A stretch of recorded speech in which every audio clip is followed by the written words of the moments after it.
Hello, my friends. We're in Louisville, Kentucky today.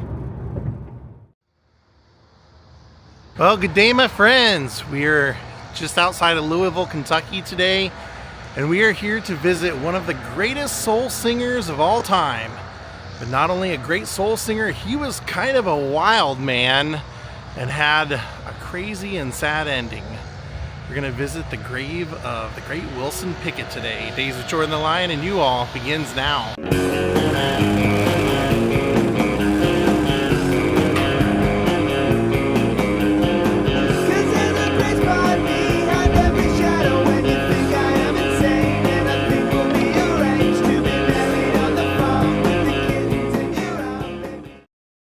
Now I know he's in a mausoleum, but I think they have several mausoleums here.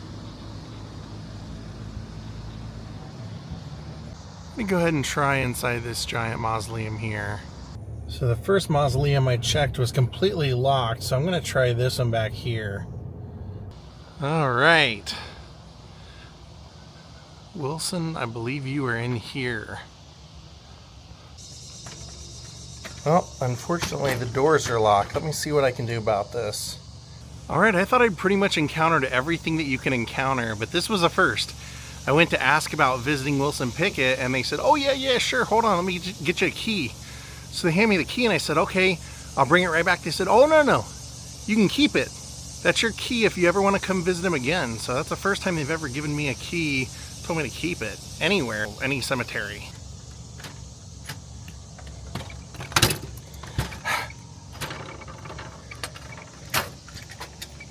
All right, so when I think of Wilson Pickett, that voice is just one in a million.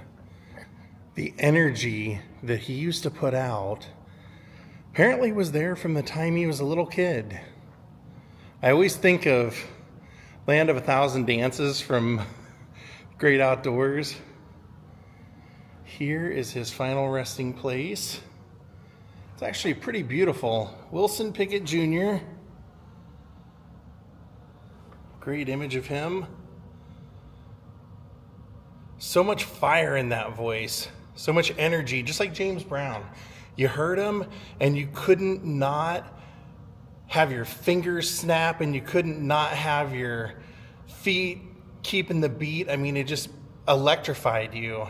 It says, to our beloved father, grandfather, brother, friend, and companion, you are greatly loved and wonderfully appreciated. Rest in peace, you will be missed. And then it has the prayer, our Father who art in heaven, hallowed be thy name, thy kingdom come, thy will be done, on earth as it is in heaven. Give us this our daily bread. Forgive us our trespasses, as we forgive those who trespass against us.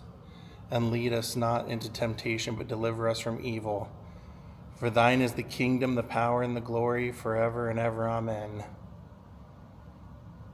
Somebody put the 45 up here for in the midnight hour. Interesting story about that. He's actually going to be recording at Stax. And Steve Cropper worked in the record store that was part of Stax. So knowing that Wilson Pickett was coming in, he said, I hadn't heard of him. So I started looking him up and found him on some gospel records. And I noticed that he always, at some point in the song, at the end of the song or whatever, he would always shout out in the midnight hour. We're going to pray in the midnight hour. You know, everything was always, he would always yell out the midnight hour. So Steve Cropper said, I just immediately said, that's this guy's signature, is shouting that out. So he actually wrote this while working in the record store. He wrote this song. And it's probably the signature song that Wilson's known for. But he was raised in Prattville, Alabama. One of 11 kids. They worked in the cotton fields, sharecroppers. His brother said he was just always singing. Wilson was always singing gospel music, always humming. Everything he was doing, he was humming. Their grandfather was a preacher, so Wilson got the love of the gospel music there. But apparently he was an unruly child. He got into a lot of fights, was pretty feisty.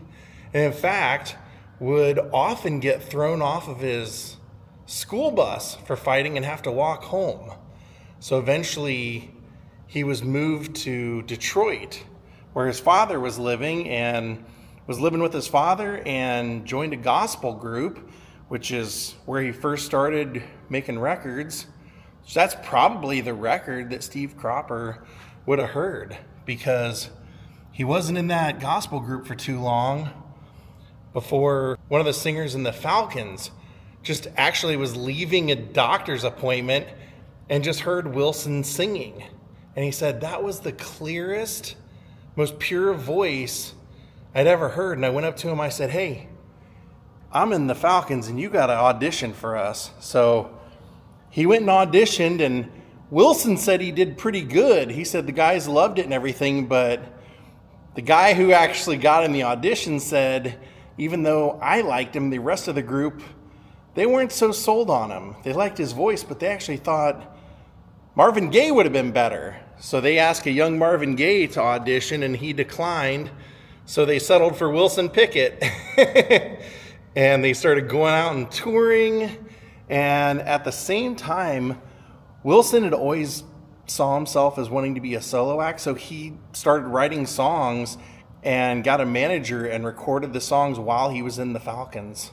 One of the songs was a song that Wilson had written called "If You Need Me." And they went and shopped it, and the label said, "Well, we like the song, but we actually want it for our guy, Solomon Burke." So they bought the song and then had Solomon record it. But actually, Wilson had recorded it and sent it to a radio station. The radio station started playing it hardcore, heavy rotation. So both versions were released out at the same time. And Solomon Burke felt so bad for what the record label basically was trying to do that the two of them organized to go out on tour together. And Solomon Burke would say, "If you like my song, or if you like this song, go listen to Wilson's version. He wrote it, and it's his song, and it's a better version." And they would actually go tour together and perform the song together. So the song, helped launch Wilson Pickett's solo career. So he started selling records. And when the Falcons had their next gig, they said they showed up at his house and they immediately noticed there was a red Cadillac parked in front of his house, and they're like, "Oh boy," because they didn't know how successful he'd become or if he was going to stick with them. And they said right then he came walking out the front door, started walking towards them, and they're like, "Oh great, he's coming to the gig." And he starts veering off towards that car, and they're like, "Hey Wilson, what about our show?" And he said, "Oh guys, I got a show in Chicago, I can't."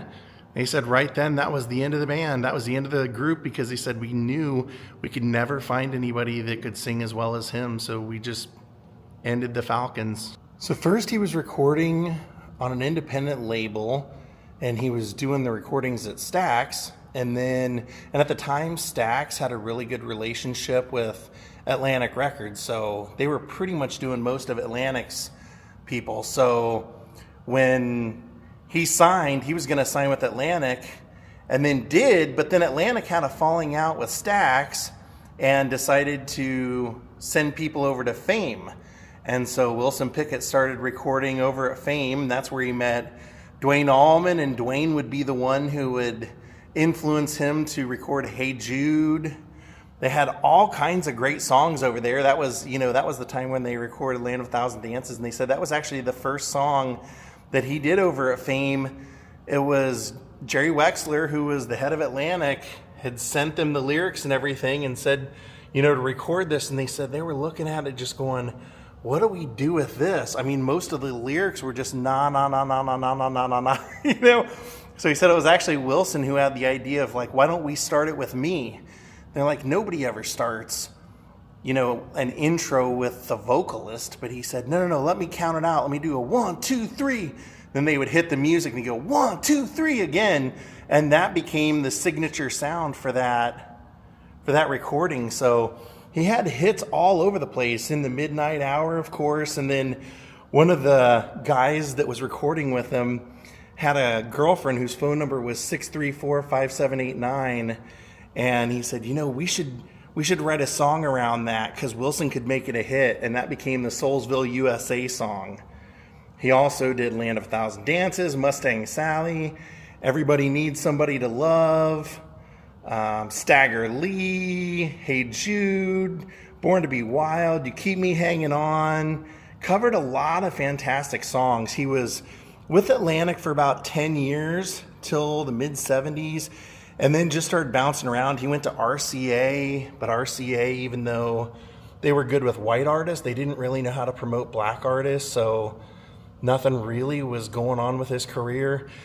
And it was said that he was kind of a crazy guy. He loved to fight. He loved to, he loved to roughhouse and stuff. And if you picked a fight with him, you'd never back down. There was a story where he got into the fight he was actually touring with the Isley Brothers and got into a fight with the older Isley brother, challenged him to go outside, and the Isley brother beat him up.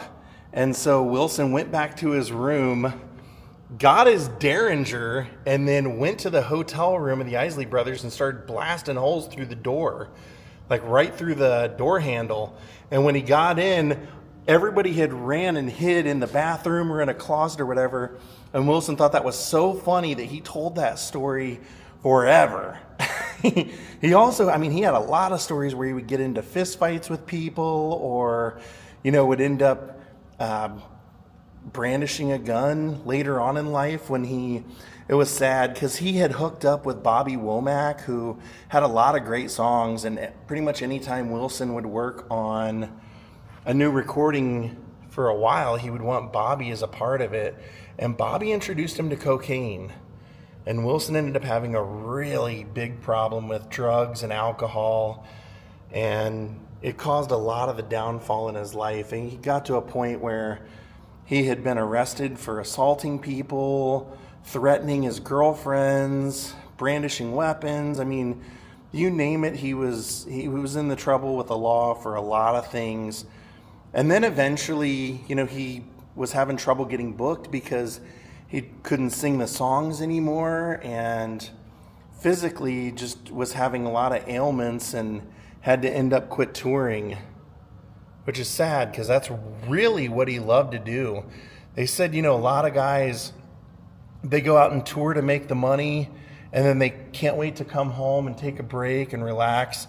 They said he was the opposite. If he was on a break, all he could think about was getting back out there and being on tour again. So doing the music was truly what he loved. He would go out there and perform until he was dripping with sweat. They said he would just literally, from his suit to his socks, be completely soaked after a show. He put that much into it.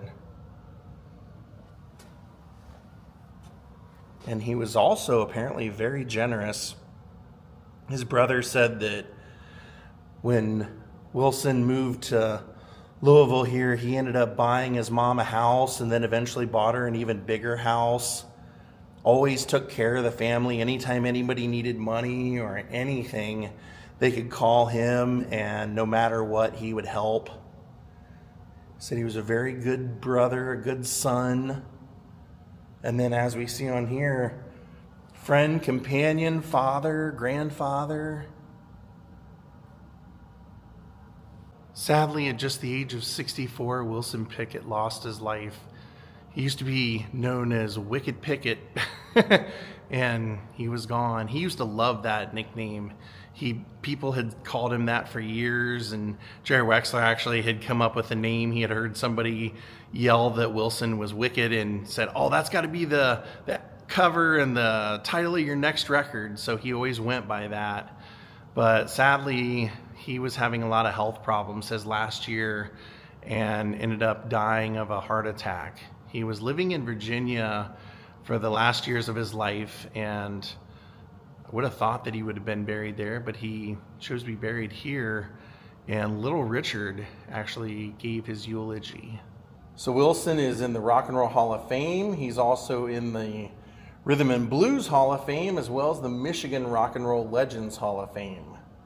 And he was nominated for 5 Grammy Awards, and unfortunately did not win, But if you love classic music, he is almost the sound of the 60s in my mind. If you love the Stax recordings or Fame, anything from those legendary studios, a lot of the things that they did in those times were, you know, the music sounded, had kind of a signature sound to it. He was a big part of those sounds. So rest in peace, Wilson.